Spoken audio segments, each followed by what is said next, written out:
Hi guys, I'm an off YouTuber, I swear. I swear I still play this game, I promise. Just please, trust me! Anyway, Sincere Deceit. Man, I've talked about this one a lot on this channel, and yet I still feel as if I haven't talked about it enough. I could spend hours just gushing about every little detail of this game, but I know that would just feel rambly as hell. So, for the sake of this video, I'll be as objective as possible, asterisk. Alright, actual intro time. Sincere Deceit is an off-fan game released in 2020 made by a crew of people, with the main one being Dismal Uprising, who you might also know as the guy who explained the bug that happened in Enoch's fight in the UOC. And he also helped translate the 3.0 translation for off. What the hell? The main premise of the game is that it takes place in an alternate universe of off after the world succumbed to a corruption. There's also a new zone replacing Hugo's room, but that will be saved for elsewhere. As with all fan games, I'll be discussing the gameplay, visuals, music, and then story, before then revealing my final thoughts on the game. The gameplay is definitely pretty solid. Something I need to get through right away, this game is long as hell.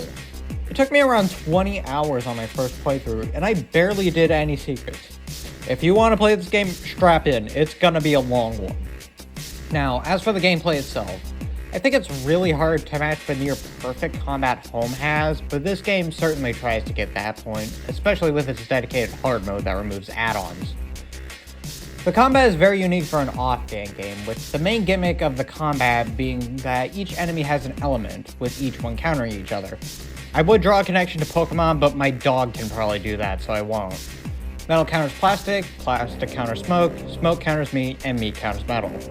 There's also sugar, which resists all other elements but is weak to statuses unless stated otherwise. The enemies also have listed weaknesses to certain elements, as well as the batter and add-ons. The main problem is that sometimes enemies can be very resistant to certain party members or very weak, even despite not having any listed weaknesses or resistances to them. On the topic of add-ons, their balancing is really not that amazing. Alpha is pretty decent, although the main flaw is that you get all of the elements attacks way too late in the game. Omega is pretty bad, easily the worst party member. Unlike other add-ons, Omega has no way to deal extra damage when an enemy is resistant to add-ons, and if you're wondering, the resistance also includes basic attacks, so it's genuinely optimal to just sit there and do nothing with Omega just to save competence. He does get an ability that leeches competence, likely to fix that issue, but it unlocks way too late in the game. Also, his ignores defense attack is full of shit. Epsilon is... oh my god.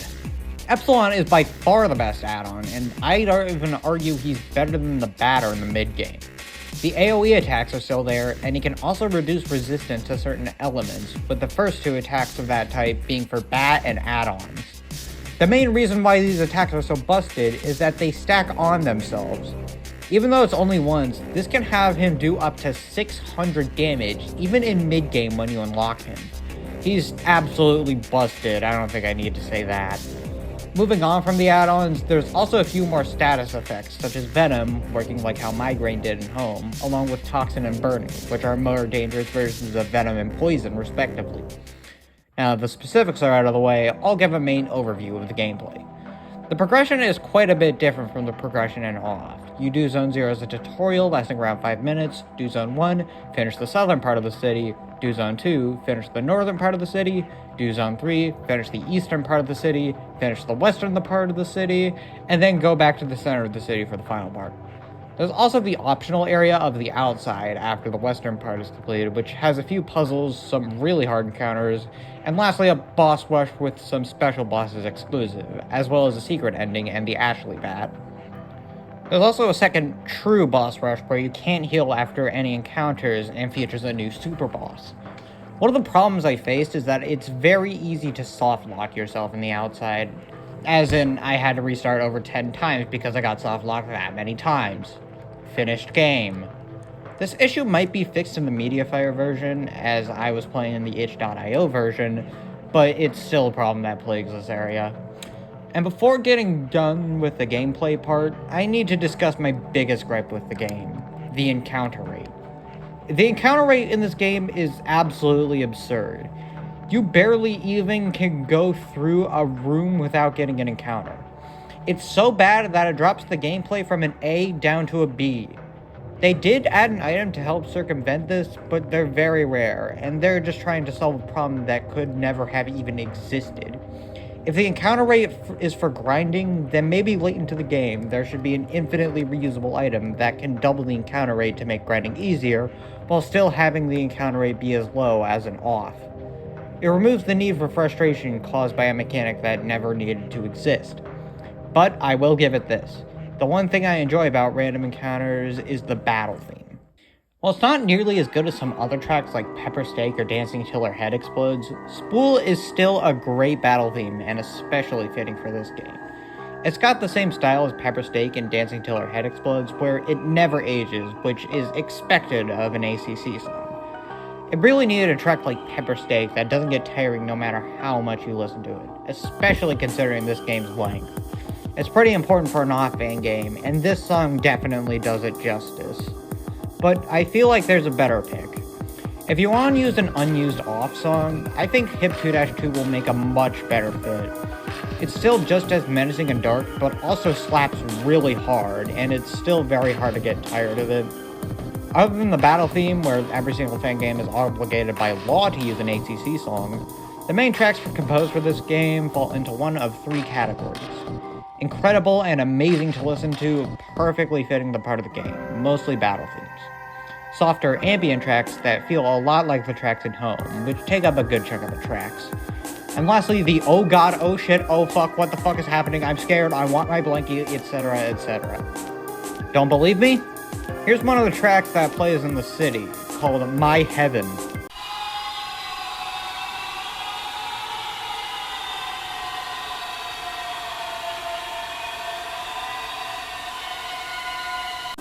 Yeah, that goes on for 4 minutes. You think that's bad? Wait until you hear the battle edit. There's also the Pastel Burn theme, but I don't think it can match the hell that just was. The second category of songs, I don't think I need to discuss much. It's mostly the same as Home. I'm not a huge fan of ambient tracks, but it is pretty nice and relaxing, I suppose. The first category of tracks, however, are absolutely amazing and on par with the best songs of Home. The boss themes are the main ones I like the most. There's the tragic yet menacing piano in Evil Returns, the mysterious yet still threatening Cantankerous Puppet, the incredibly triumphant Lands Beyond the Ever-Free, and the digitized chaos of Torn Tether. There's also the final boss themes, being God-Shattering Star, Dancing Mad, and Final Showdown, and a slowed-down version of the main theme. All of these fit their respective bosses amazingly, even the slowed-down version of the main theme. I think the music is one of the game's strongest aspects, even despite a lot of the tracks being sort of nothing music. Solid A tier. Visuals are the hardest part to judge in these reviews. Get it? Judge. Because it's an off-fan game. Fortunately, this game looks far different than Off did, unlike Home and New. Not only is there an entire new zone to judge, but I did it again. All of the returning zones have an entire new look to them, even Zone 0. The main thing here is that the transition from the regular Zone 0 to the much more dark aesthetic the game encapsulates. This perfectly transitions into Zones 1, 2, and 3, which pull off the absolutely corrupted look the game tries to enforce, looking far worse than Purification, making the baddest mission much more justified. Because complete whiteness with the secretaries are still better than whatever the hell this is. Of course, there's also a few visual jokes that land absolutely perfectly. For example, there's a secret room in Zone 3 that has a special cutscene. Here's my reaction to finding it for the first time.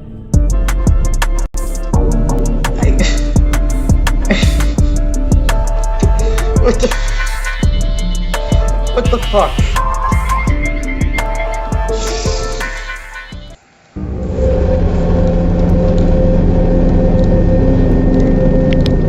Like,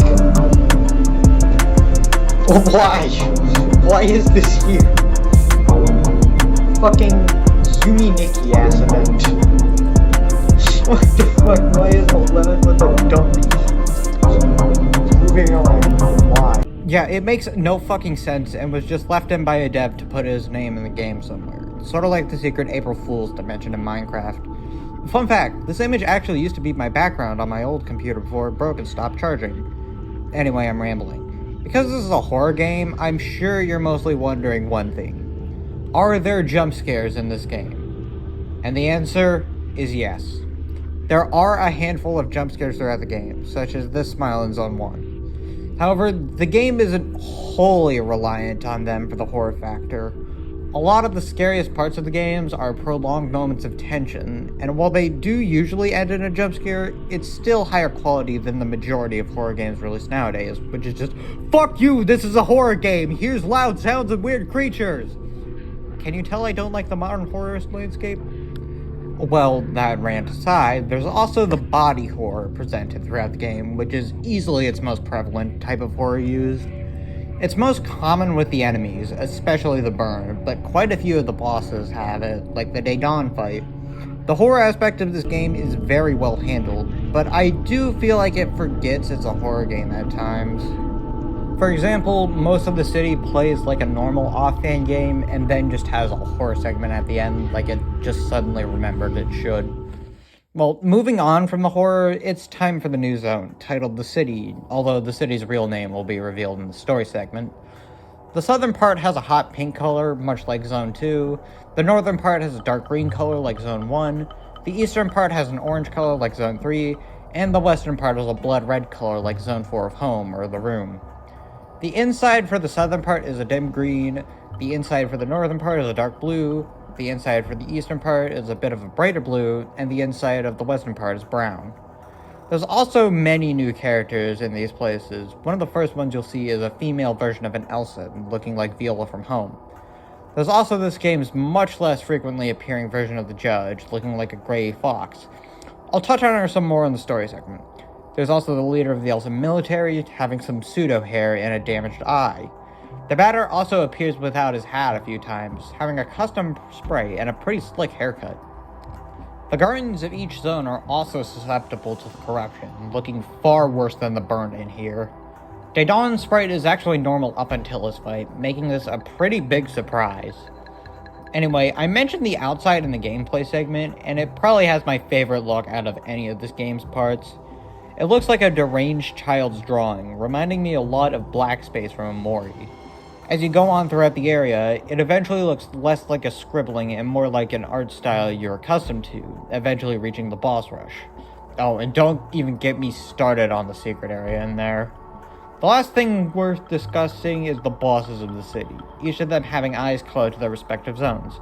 The first is colored green for Zone 1, the second is pink for Zone 2, the third is orange for Zone 3, and the last is yellow for Zone 0.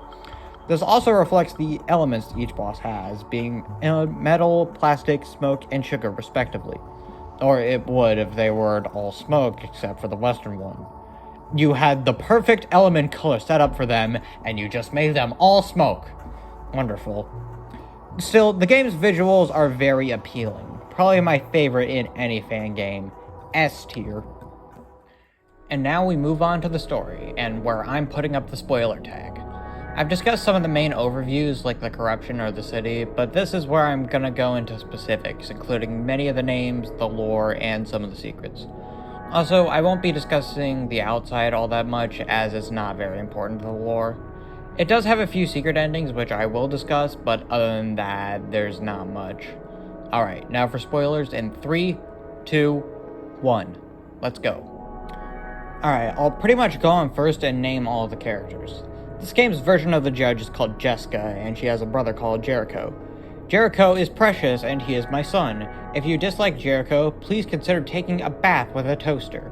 Jericho constantly refers to himself in the third person, or more often as just this one.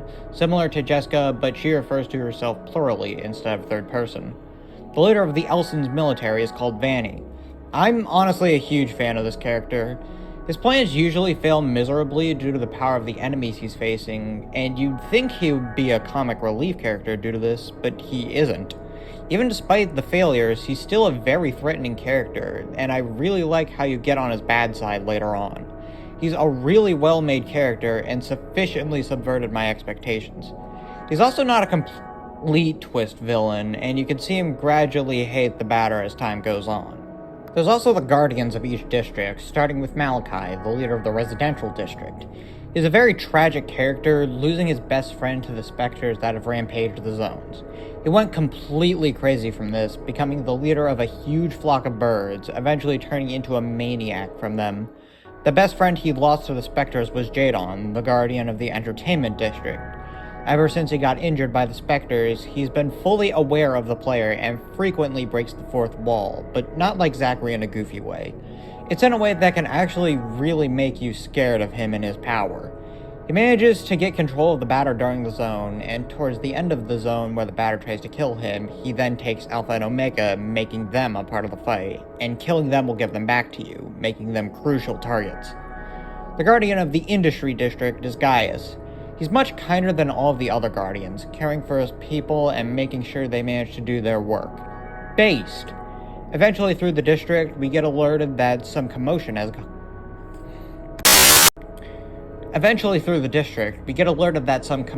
gone on in the lab, so we head back and find Jericho disturbed, and then find that Gaius has been shot, bleeding out. Roland and Vanny walk in, and they misinterpret you as the murderer. Even though he died from a bullet, but okay.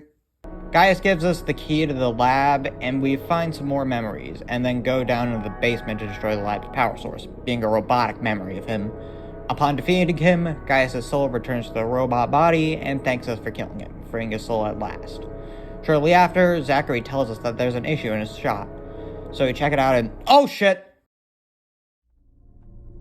The prison is where things get really weird and really dark. The game's not afraid to go with some extremely dark themes reflected in the prison's chop shop, as the game calls it, where the aforementioned track My Heaven plays, and you can see some very disturbing imagery. It makes Zone 4 of Home look like Happy Funtime Land. That's actually what I put in my notes for the game. Why did I do that? The guardian of the district is Adam, the youngest of any guardian. I assume the others are in their 40s or something, with Gaius in his 50s, while Adam is in his mid-20s. He was created by Gaius as an attempt to create life from nearly nothing. So, if Gaius raised him, then why did he turn out to be so shitty? Well, Gaius is a fucking terrible father. It baffles me how he didn't even try to raise a kid, treating him more like an experiment than a son, which is technically true, but Adam viewed him as a father, so he really should treat Adam like a son. Fuck you, Gaius. You may be a great person at heart, but you can't raise a child to save your life. Literally. Adam was in part responsible for killing him, revealed in Adam's fight. Also, hey! That's my hat! On a serious note, Adam's probably my favorite character in the game, except Jericho. He just really needs a hug, and I want to give it to him. I just want to see my boy live a happy life. After the prison is completed, the last part of the game is the tower, focusing on the two who created the city of Arbella, being Zafkiel and Abram. Pretty clever method of naming. Zafkiel is viewed as a god in the same manner as God in Abrahamic religion, while Abram is seen more as a figure who helped form the city, being the one who pulled the Arbella Guardians from the nothingness. The whole shtick with these guys is that they're meant to talk with you throughout the game and meant to split your trust between them two, culminating in the end where you're given a choice on who to trust. You want to choose the middle? Go fuck yourself, the most disappointing ending in the entire game. At least the joke endings are funny, this one's just lame. Anyway, if I had to give one criticism to the game for the split trust motif, it's a bit more weighted towards Abram than Zafkiel, even though the latter is much kinder when talking to you, so I guess it balances out. Which brings me to my next part, the endings. Oh my god, do you know how many endings this game has? 13! 13 goddamn endings! And 2 of them aren't even in the walkthrough! I had to replay the game so many times to get them all! Alright, let's start with the red endings. To get these, you need to be on the red route, either keeping the grand items to yourself or just not getting them in the first place. There's an ending for beating the blue door boss, one for beating the red door boss, and one for losing to the blue door boss. The red door boss is the Mind, an evolved version of Abram, with God-shattering star as his theme. The blue door is Cherubim, an amalgamation of Zafkiel and Abram, being a whole lot of pain. He takes damage periodically throughout the fight, so it's not that hard. His theme is Final Showdown by Mew. The blue endings are similar, with the difference being that you need to give the grand items to the guardian of each zone to be on the blue route, and the lose ending is respected for the blue door boss. The blue door boss is the God Eater, an evolved version of Zafkiel ascending to a godlike status from the grand items. His theme is a remix of Dancing Mad. He's probably my favorite final boss. It's a very climactic ending. The Red Room boss is Abram, not any fancy version. His theme is just the title's theme slowed down. Pretty lame, but you also run into Zafkiel later on and kill him too. Next is the white endings, one for beating the white door boss, one for losing to the white door boss. I had to do this with hypermaxed health and it took me 15 minutes. And one for donating the 3 main grade items to the shrine before the doors. Next is the 2 joke endings, Congratulations and The Strongest Boy. The former is the hardest non-secret ending to get in the entire game. You have to collect all 5 grand items, make sure to not give them away to the Guardians, and return all 4 Supreme items to the Arbella Guardians in the tower. At Layer 5, you need to offer all 5 of the grand items to the white shrines before the door, and then a secret 4th door will open up. Upon entering the door, this will happen.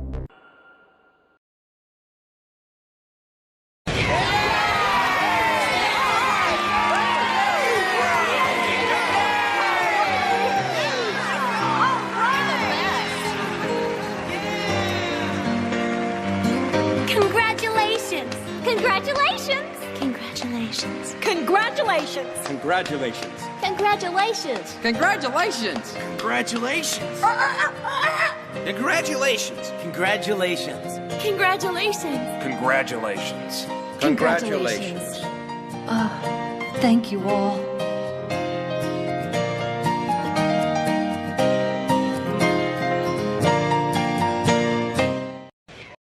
You might recognize this as the ending to Neon Genesis Evangelion, but with the characters being from Sincere Deceit rather than the show.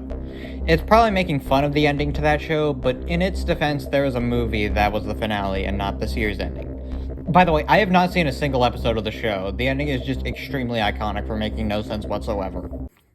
Hi, editing note. As of now, I have now seen every single episode of the show, and I understand even less. By the way, great show. You should definitely watch it.